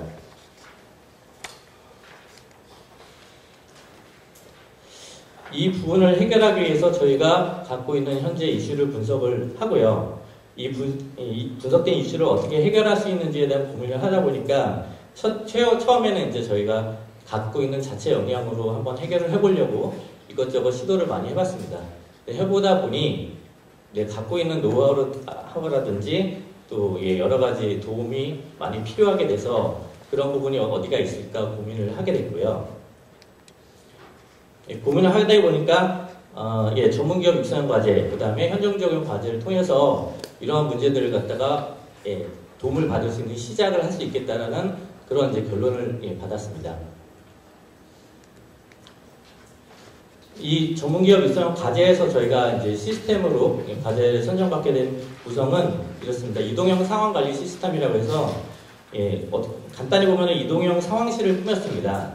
차량에다가 탑재한 시스템에다가 자체적으로 갖고 있는 카메라와 또 그 주변에 이제 연결되어 있는 카메라 이런 식의 연결을 갖다 할 수 있게 하고요. 그거를 저희 비디오 기술로 통합해서 표출을 하고 그다음 같이 개발한 IoT 센서 플랫폼을 갖다가 같이 장착을 해서 주변에 이제 탑재하고 있는 그 센서들을 갖다가 주변에 설치한 이후에 거기에서 이제 들어오게 되는 각종 가스라든지 풍향 이런 정보들을 가지고 현재 만약에 화재를 예를 들면 화재가 어느 방향으로 어떻게 진행될지 그런 부분을 갖다가 현장에서 각각 지역적으로 보고 있는 어떤 개개별 인원이 아니고 그걸 전체적으로 총괄해서 볼 수 있는 어떤 지휘관 정도의 그런 레벨에서 그 데이터를 취합해서 판단할 수 있게끔 하는 그런 정보를 준다라는 개념으로 사업을 제안을 했고 그 사업으로 지금 과제를 진행하게 되었습니다. 그래서 품질 소프트웨어 공학 측면으로만 좀 보면요. 실행 전략은 크게 4가지로 했습니다. 프로세스를 확립하는 부분, 그 다음 개발 환경을 개선하는 부분, 그 다음 품질 관리 조직을 신설하는 부분, 그 다음에 공학 교육을 통해서 개발자들의 그 수준을 높이는 것, 크게 4가지로 전략을 좀 짰고요. 이 전략을 짠 부분에서 아까 윤영진 수석님께서도 말씀하셨듯이 그 품질 관리 부분에 대해서 공학센터의 도움을 많이 받게 되었습니다. 그래서 정기점검 이외와 그다음 수시점검하고 수시점검 이외에 필요한 멘토링 부분에서 공식적으로 6회 거기에 추가적으로 수시로 저희가 필요 요청을 하면은 그때마다 대응을 해주신 그런 도움을 통해 가지고 저희가 밑에 보시는 품질 관리 활동을 하는 데 있어서 도움을 많이 받았었습니다. 네. 한 가지씩 좀 케이스를 예를 들어 설명드리겠습니다. 품질 관리 조직을 신설했는데요. 기존에는 저희가 개발팀 산하에 테스트를 할 수 있는 인력을 그냥 한 명이 두고 그 사람이 저희가 제품을 내보내고 있는 거에 대한 테스트만 하는 그런 롤을 갖고 있었는데요. 그 부분을 이번 과제를 통해서 품질관리팀이라는 연구소 개발팀하고 별도로 분리된 조직으로 나오게 됐고 총 인원을 3명으로 이제 세팅을 해서 그냥 테스트만이 아니고 전반적인 품질 관리에 대한 임무를 받아서 다음과 같은 과제를 이제 과제 수행할 때 다음과 같은 임무들을 했었습니다. 저희가 예전부터 한 2008년부터 했던 그 도입한 시스템들을 이렇게 찾아보니까요. 에즈이즈 분석을 해봤더니 도구가 전혀 없었던 건 아니고요. 그런 것들을 사용하는 것들은 다들 조금씩 각자의 파트에서 하고 있었습니다. 그런데 문제는 이제 각자 개별적으로 하다 보니까 전체적으로 볼 수 있는 가시성이라든지 효율성에서 많이 떨어진다는 것을 갖다가 진단할 때 이제 받았습니다. 그래서 약간 좀 비용을 좀 들이긴 했지만요. 레드마인으로 관리하고 있던 이슈 트래킹 같은 경우 지라로 했고요. 같이 문서 관리도 컴플런스라는 걸 도입해가지고서는 세팅을 해놨고요. 멘티스는 저희가 내부 개발 쪽은 아니고 그 고객 대응하는 쪽에서 사용하던 이슈 트래킹이었는데 이 부분도 지라로 통합을 시켰습니다.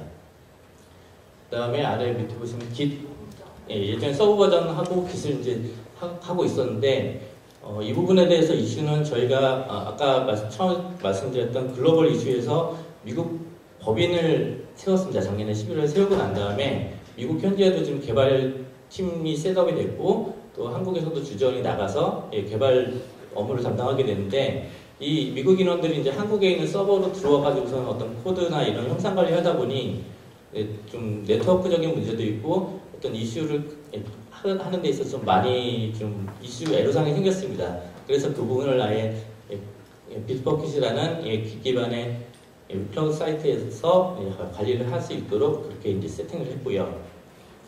그 다음 제일 아래쪽은 이제 현장 적용 사업을 통해서 저희가 지원받은 정책 분석 툴을 갖다가 세팅하는 그 내용까지 이렇게 정리를 해봤습니다. 이렇게 세팅을 하다 보니까 많은 내용이 아마도 개발자한테 많은 부담을 주게 되는 그런 상황으로 현재는 좀 처음에 했던 의도와는 달리 많이 좀 그런 부담이 증가가 됐다는 피드백이 좀 오고 있어요. 그래서 이 부분을 어떻게 잘 융통성 있게 세팅을 해서 개발자들이 크게 부담을 주지 않고 할 수 있는가를 갖다가 고민하는 시점이 현재라고 지금 생각을 하고 있습니다. 네, 이 부분에서 이 정부 과제 통해 가지고서는 공학센터의 도움을 받은 걸 약간 정리해 보면요, 저희가 2004년 사업 16개월 사업 중에서 실제로는 2004년 3월부터 이제 어떤 실제 액션을 갖다가 시작을 했는데요. 그때 그 전에 이제 분석해 보니 과제 계획서를 기반으로 했을 때 어떤 프로젝트 관리 자체, 품질 관리 자체를 그 참여사별로 저희가 주관기업이었고 참여사가 2개가 있었습니다. 그 참여사별로 따로따로 하고 있었고요. 또 개별적으로도 그 수준이 서로 달랐기 때문에 그런 부분에 대한 문제점이 이제 대두가 됐습니다. 그래서 공학센터에서 이제 품질관리 이제 멘토링과 점검을 통해 가지고 어떤 공통적으로 품질관리 표준을 갖다가 설정을 했고요. 그 부분에 따라서 저희가 과제에서 해야 될 요구사항 정의서부터 해서 어떻게 보면 산출물 기반으로 많이 이제 포커스를 맞춰서 진행을 했었습니다. 그래서 한 6개월 정도 지원을 받은 후에 품질 관리에서는, 그러니까 최종 점검에서는 저희가 요구받았던 품질 목표들, 그거는 좀 아주 만족스럽지 않지만 어쨌든 미치를 했고요. 그 다음에 저희가 다음 장에서 보여드릴 어떤 의미가 있었다고 하는 부분은 35종 이상의 품질 관리 문서 일단 세팅을 했다는 것. 왜냐하면 저희가 그 전에 해왔던 거는 사실 코드 기반의 어떤 그 제품밖에 없었거든요. 근데 그 부분을 가지고서는 국내에서는 어떻게 하다 보면은 그냥 그때그때 만들어서 문서 규격 맞추고 하면은 됐었는데, 이거를 저희가 미국 쪽에다가 이렇게 좀 하려고 내놓다 보니까 기본적으로 요구하는 문서량이 장난이 아니더라고요. 그래서 이건 사업을 통해 가지고서는 지원을 받았다는 부분이 큰 의의라고 볼 수 있습니다. 그래서 35종은 좀 이렇게 됐습니다. 처음에 이제 요구사항 정의서부터 해가지고요, 시적표, 테스트 전반까지 해가지고 일단 35개 이렇게 나열했습니다.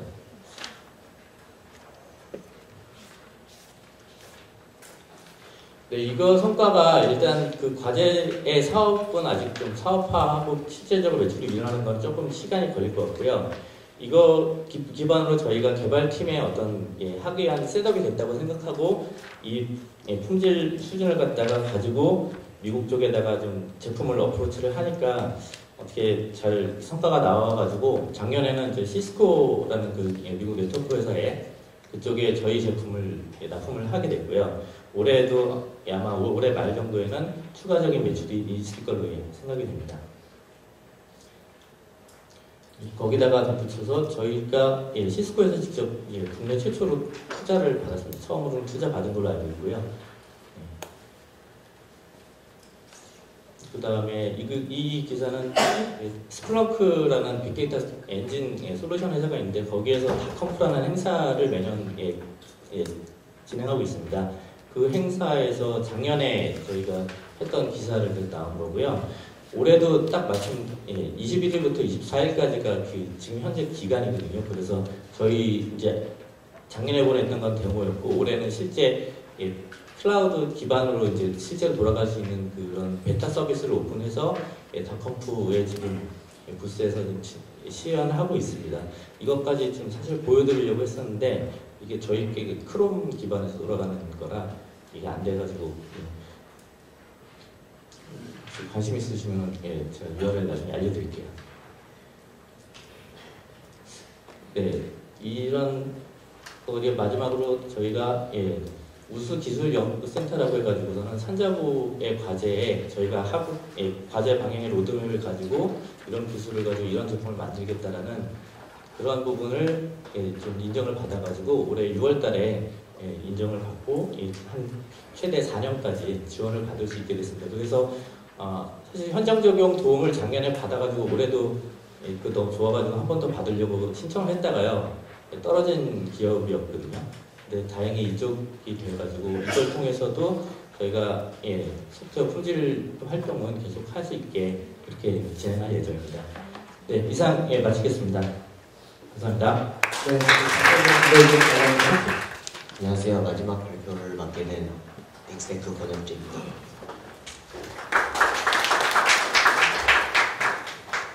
일단 발표할 주제는 지난 과제를 진행하면서 클라우드 기반의 DR, 재난복구 솔루션을 개발했습니다.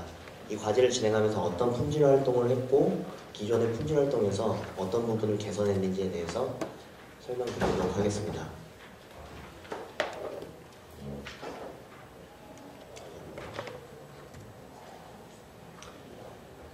목차는 다음과 같이 4가지로 분류해봤습니다. 먼저 진행한 프로젝트의 개요를 설명드리고 어떤 문제점들이 있었는지, 그리고 이 문제점들을 어떻게 개선하고 적용했는지, 그리고 마지막으로 성과에 대해서 말씀드리겠습니다. 먼저 프로젝트 개요 부분입니다. 저희가 지난 올해 초에 이제 과제가 끝나서 총 16개월간 디라스라는 솔루션을 개발을 했습니다. 디라스는 클라우드 기반의 재난복구 솔루션이라고 생각하시면 되고요. 클라우드가 가지는 장점들을 모두 가지고 있고 기존의 이제 재난복구 시스템이 가지고 있던 단점들을 어느 정도 이제 극복하고자 이 솔루션 개발을 진행을 했습니다. 좀 상세하게 배경을 설명드리면 이제 전통적으로 재난복구 시스템 같은 경우에는 구축을 하는데 굉장히 많은 비용이 들어갑니다. 높은 비용이 들어가게 되고 그 재난복구 시스템을 관리할 전문 인력이 또 따로 별도로 필요하고 또 이제 재해 발생 후에 복구까지 좀 많은 시간이 소요되게 됩니다. 물론 비용을 많이 들이면 그만큼 빠르게 복구할 수 있지만 비용이라는 조건이 따르게 됩니다. 그래서 이런 단점을 극복하고자 클라우드 기반으로 재난복구 시스템을 개발해서 옆에 보시면 이제 3가지 정도의 장점이 있습니다.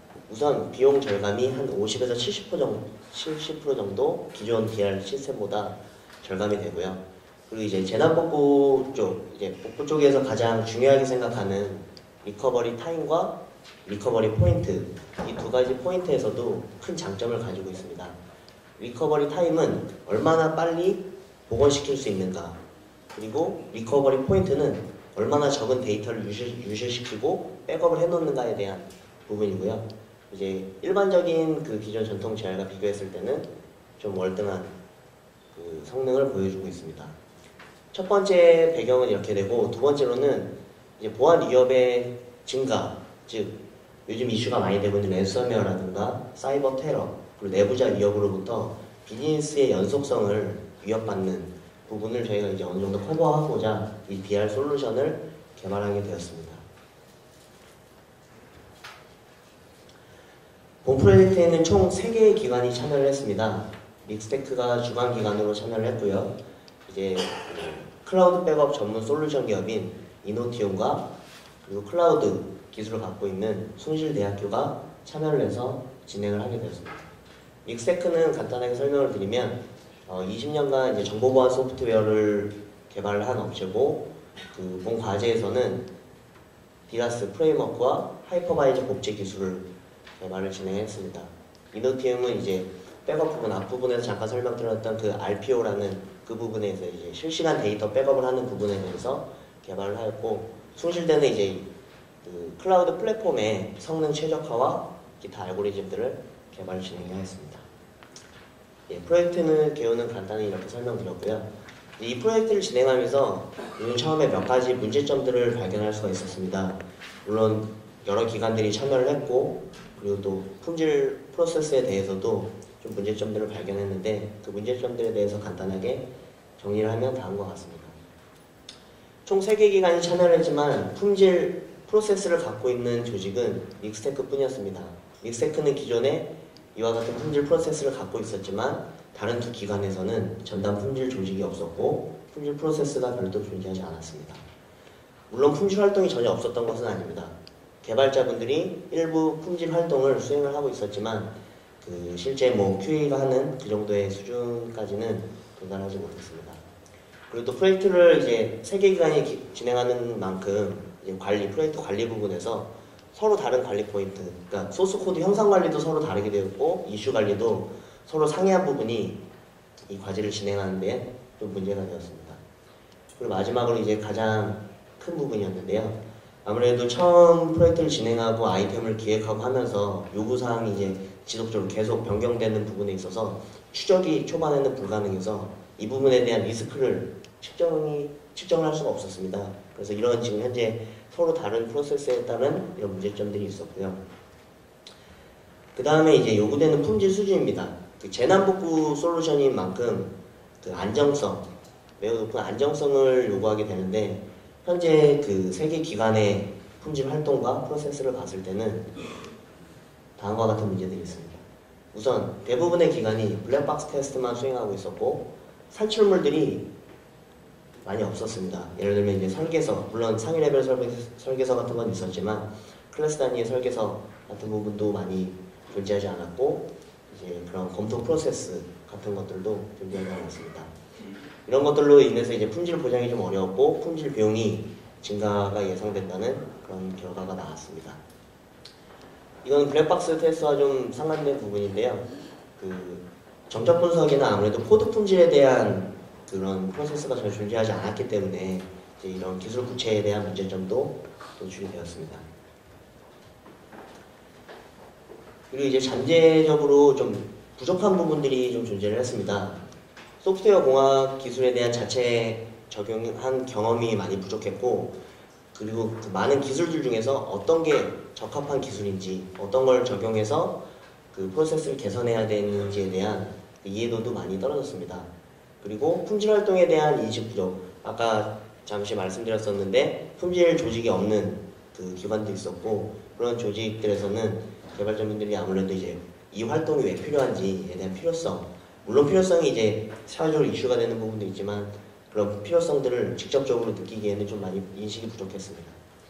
그리고 마지막으로 이제 품질 지표가 전혀 관리가 되지 않는 부분이 있었습니다. 그래서 이제 이런 세 가지 부분들에 의해서 이제 프로젝트가 좀 위험에 처해 있다라는 이런 결론을 얻게 되었습니다. 그래서 이제 나이파에서 이제 정기 점검과 이제 멘토링을 진행하면서 이 앞에 나온 문제점들을 어떻게 개선할까라는 부분을 설명을 좀 드리겠습니다. 그리고 개선점을 도출하고 실제로 어떻게 적용했는지에 대해서 간단하게 설명을 드리겠습니다. 우선 나이파 전문위원들의 이제 공학 진단을 통해서 다음과 같은 개선 방향을 수립할 수 있었습니다. 크게 두 가지 부분으로 보시면 됩니다. 품질 관리 체계와 정책에 대한 어떤 정의, 수립, 그리고 소프트웨어 비가시성, 정적 분석이나 어떤 코드 품질이나 프로젝트 관리 뭐 이런 부분에 대한 비가시성을 어떻게 극복할 것인가 이런 부분에 대해서 각각 포인트를 잡고 개선 방향을 수립을 하였습니다. 뒷부분에서 하나씩 설명드리도록 하겠습니다. 첫 번째는 품질 조직입니다. 품질 조직이 존재하지 않은 두 개의 기관이 있었고 이 기관들에서 이제 프로젝트를 어쨌건 진행을 해야 되니까 이제 품질 인력을 배치를 하긴 했습니다. 근데 그 품질 인력들이 아무래도 기존에 품질 활동을 했던 분들도 아니고 이제 관리의 어려움 때문에 좀 잦은 교체가 있었습니다. 교체가 있다 보니까 전체적인 프로젝트에서도 좀 문제점이 많이 발견되었습니다. 그래서 조직 자체를 릭스테크를 중심으로 해서 품질 조직을 개편하고 모든 품질 관리를 릭스테크에서 총괄하는 이런 방향으로 개선을 했습니다. 그리고 나이파 멘토링을 통해서 품질 활동이 이제 뭐 테스트 전략을 수립하는 방법이라든가 이런 멘토링을 받았고 릭스테크에서 별도로 참여기관 대상으로 품질 교육을 정기적으로 진행을 하였습니다. 그리고 품질 관리 프로세스입니다. 우선 요구사항, 설계, 개발, 테스트에 이르는 이 네 가지 단계를 모두 중앙관리, 릭스테크에서 총괄적으로 관리를 진행했습니다. 요구사항은 이제 추적성을 확보하기 위해서 관리를 시작했고요. 설계도 이제 설계 문서를 세부화하고 산출물을 정의하고 만드는 과정을 정의했습니다. 개발단에서 이제 코드 품질 관리를 위해서 정적 분석과 동료 검토, 그리고 단위 테스트에서 이제 커버리지 측정을 하는 부분을 정책적으로 수립을 하고 수행을 하였습니다. 테스트 관리를 위해서는 각 기관마다 이슈나 이제 결함을 관리하는 시스템이 있었지만 이 과제를 위해서 통합해서 관리하는 프로세스를 만들었습니다. 품질 경청입니다. 형상 관리 같은 경우에는 레드마인과 이제 SVN을 연동해서 모든 산출물에 대해서 이제 관리를 시작했습니다.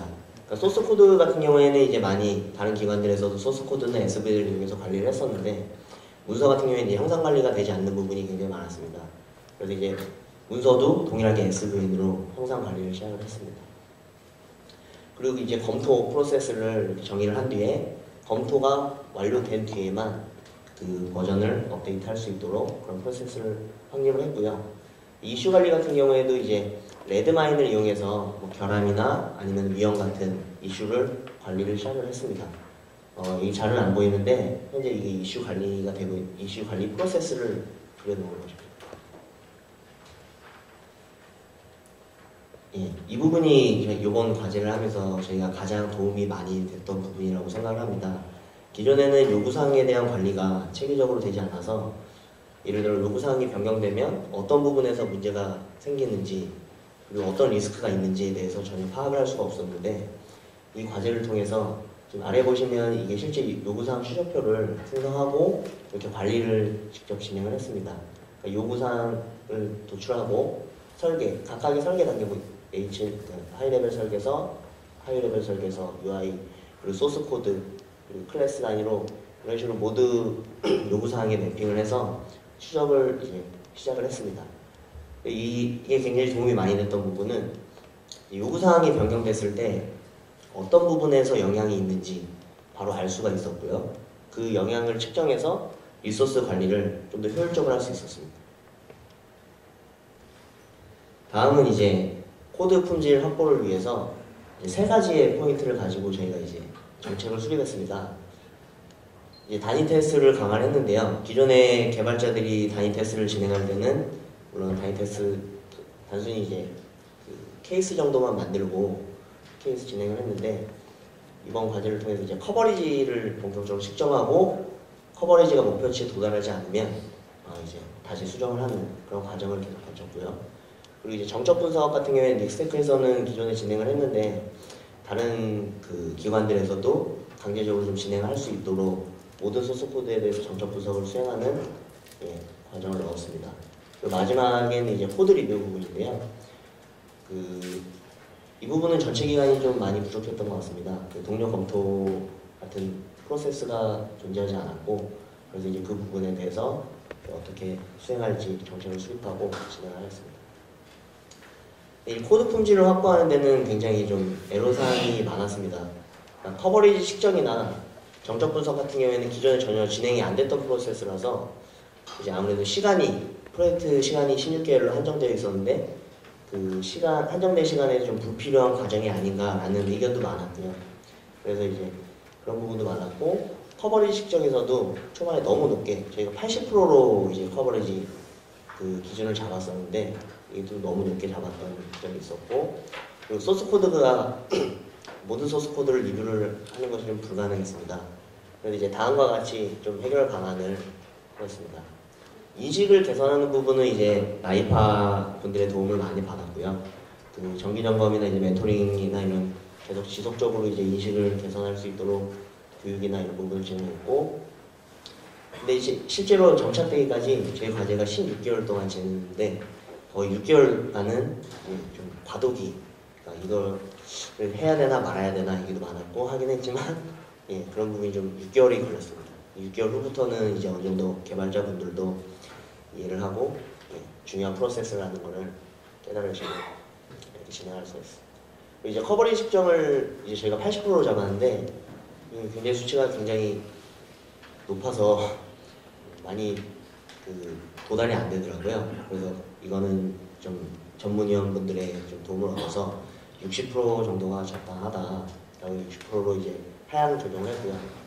소스 코드 리뷰 같은 경우에는 모든 소스 코드를 할 수 없기 때문에 저희가 리스크 기반으로 이제 중요한 요구사항을 좀 도출을 했습니다. 그러니까 영업, 그리고 이해관계자들이 다 모여서 어떤 부분이 중요하다, 어떤 요구사항이 중요하다는 걸 도출하고 거기서 이제 중요한 항목에 대해서만 아까 요구사항 추적을 통해서 중요한 소스 코드에 대해서만 리뷰를 진행하였습니다.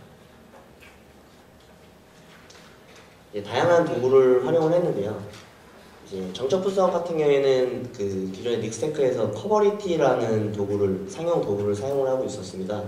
그래서 이제 타 기관들도 이제 커버리티라는 도구를 같이 사용을 해서 정적 분석을 수행했고요. 총 500개 정도 룰셋을 적용해서 수행을 했습니다. 그리고 이제 커버리티 정적 분석을 통해서 그 결함 심각도가 미디엄 이상 나오는 결함에 대해서는 다 수정하자는 그런 전략을 세우고 본 과제를 진행했습니다. 다음은 커버리지 측정입니다. 커버리지 측정 같은 경우에는 이제 C 같은 경우에는 이제 불사이 사용했고 저기 자바 쪽은 이제 ECLM만 사용해서 수행을 했습니다. 형상 관리는 뭐 다들 가장 많이 사용하는 SVN을 이용해서 소스 코드와 소스 코드 형상 관리 진행했습니다. 저희가 측정한 커버리지는 단위 테스트에서만 적용을 했고 구문 커버리지에 대해서 측정을 했습니다. 그러니까 뭐 예를 들어 브랜치 커버리지나 이런 것도 진행하고 싶었지만 아무래도 처음 도입하는 거였고 시간적으로 좀 제약이 많아서 구문 커버리지로 이제 진행을 해서 커버리지를 측정했습니다. 예, 이제 마지막 부분인데요. 품질 지표가 이제 기존에는 제가 기껏해야 이제 닉스테크에서는 이슈 개수 정도만 매주 리포팅하는 정도였는데 이 품질 지표를 좀 체계적으로 관리하기 위해서 이 데밍 사이클이라고 불리는 그 PDCA 이 모델을 적용을 해서 진행을 했습니다. 항목별로 보시면 계획 단계에서 이제 뭐 개발이나 품질에서 어떤 목표를 설정하고 그 목표에서 이제 어떤 품질 지표를 측정할 거고 어떤 주기로 측정할 것인가의 계획을 세웠고 그리고 이제 실제 시행 단계에서는 이 품질 지표를 측정하고 측정한 품질 지표를 이제 이 체크 단계에서 이제 나이파 위원들과 매달 한 번씩 이제 평가를 했습니다. 평가를 해서 기존 목표 대비 이제 좀 부족한 부분들을 도출을 해서 이제 개선점을 노출하고 이제 적용 그 부분을 이제 개선하는 부분을 해서 이제 이 사이클을 계속 지속적으로 이제 과제가 진행되는 동안 매달 지속을 했습니다. 아랫부분에 있는 표는 이제 저희가 과제를 진행하면서 측정했던 그 지표들입니다. 뭐 특히 어려운 건 없고요. 뭐 진척률, 요구사항 달성률, 커버리지 같은 것들을 이제 매주나 매달 단위로 해서 측정을 해서 좀 기존에는 이제 관리나 이런 부분에서 비가실적이었던 부분을 좀 가실성 있게 변경을 했습니다. 자, 보시면은 이제 두 가지 지표를 관리를 했습니다. 일반 품질 지표 같은 경우에는 이제 프로젝트를 수행하면서 현재 이 프로젝트가 정상적으로 진행이 되고 있는가, 진척도 관련된 부분에 대해서 그 지표를 측정한 부분이고요.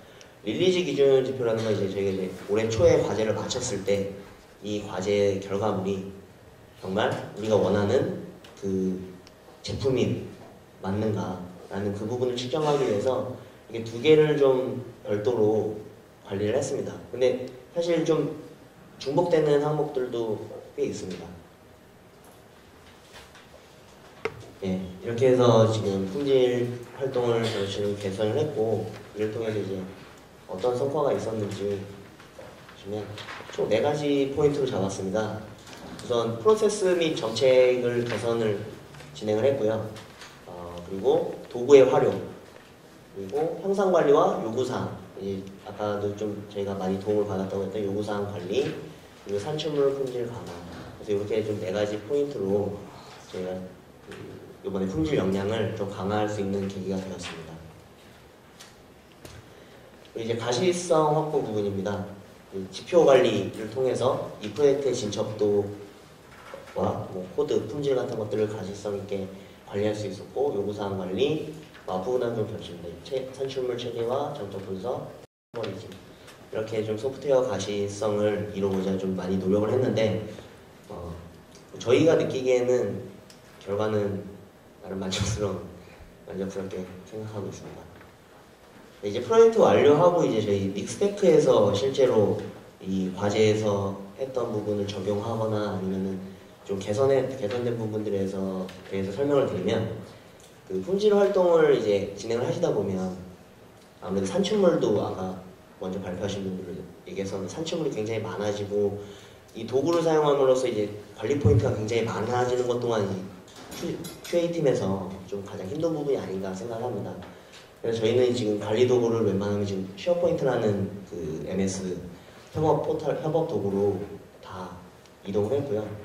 이 협업 포털에서 산출물 같은 경우에도 좀 기존의 모듈 명세서나 이제 단위 테스트 결과서, 케이스 같은 것들을 별도의 문서로 관리하던 거를 개발자 노트라는 부분으로 아예 통합을 해서 현재는 좀 산출물을 간소화하고 개발자분들의 좀 편의성도 이렇게 받아들여서 이런 식으로 진행을 하고 있습니다. 요구사항이 이제 좀 많이 도움받아서 요구사항을 이제 좀 체계적으로 이 쉐어포인트라는 부분에서 이슈와 요구사항을 함께 관리를 하고 있습니다. 프로젝트 단위로 관리를 하고 있고 프로젝트 로드맵을 관리하면서 지금 뭐 화면은 보여드릴 수 없는데 이렇게 프로젝트랑 좀 연계시켜서 요구사항을 좀 체계적으로 관리를 진행을 하고 있습니다. 그리고 이제 마지막으로 이제 그 품질 지표를 이제 저희 품질 팀장이 매주 요구사항, 이슈, 진척도, 기타 뭐 리스크들을 모두 측정해서 매주 전사에 공유를 하고 있습니다. 공유를 하고 문제점에 대해서 같이 이제 협의를 해서 개선 사항을 도출하고 그런 식으로 진행을 하고 있습니다. 여기 기존에 없었는데 이제 새로 이제 자동화 품질팀 안에 자동화 테스트 전담 파트를 이제 올해 7월부터 도입을 했고요. 아직은 초기 단계인데 뭐 쉘 스크립트나 파이썬 그리고 뭐 그 UI 테스트 도구인 뭐 시큐리 등 이용해서 현재는 지금 저희도 시험하는 단계에 있습니다. 그리고 이제 마지막으로 이제 개발 부분에서 가장 많이 변경된 부분은 저희 이제 커버리티 이 툴이 좀 가격이 비싼 툴인데 기존에는 거의 사용을 못하고 있었습니다. 릴리즈 할 때 뭐 1년에 한두 번 정도 사용을 했었는데 현재는 모든 개발 그 이슈가 처리될 때 커버리티로 무조건 정적 분석을 하도록 그 프로세스를 강제화했고요. 그런 부분들이 이제 이 프로젝트에서 좀 도움을 얻어서 믹스테크에 개선된 부분이 아닌가 싶습니다. 네, 마지막으로 이제 제가 오늘 말씀드리고 싶은 세 가지 그냥 포인트는 요구사항 관리에서 느꼈듯이 전체 라이프 사이클에 대한 좀 관리가 체계적으로 돼야 되지 않나 라는 부분과 품질지표 관리가 얼마나 중요한지 이 부분이 이제 가시성 그 프로젝트 관리나 이런 부분에서 가시성을 이루기 위해서는 굉장히 중요하다는 것을 많이 느꼈고요. 마지막으로 아까 그 저희가 목표를 바꿨던 커버리지 같은 부분도 현실성 있는 목표를 세우는 게 가장 중요한 것 같습니다. 그래서 저희도 이제 좀 현실성 있게 목표를 세워서 품질 활동을 수행하고 있습니다. 네, 여기까지입니다. 고맙습니다.